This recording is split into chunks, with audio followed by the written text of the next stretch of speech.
Let's try some customization, shall we? First, plug the device into your car's OBD port, which is usually under the dash.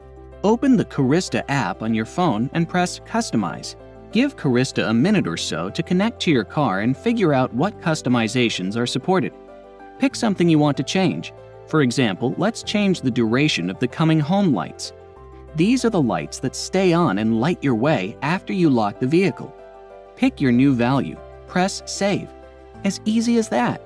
If that is the first time you are using a paid feature in the app, you will be asked to get a subscription or a one-week pass. Once you complete the subscription process, you can do an unlimited number of customizations. You can also use Carista on other cars. If you use the Diagnose button, you'll get a list of any issues that the car might have. If you have a compatible car, Carista will check all systems and not just the engine and transmission for faults. This is as good as going into the dealer and having them hook up their brand-specific diagnostic tools. We use an open architecture. Our adapter is compatible with many partner apps. So now you know how to use Carista. Pretty easy, right?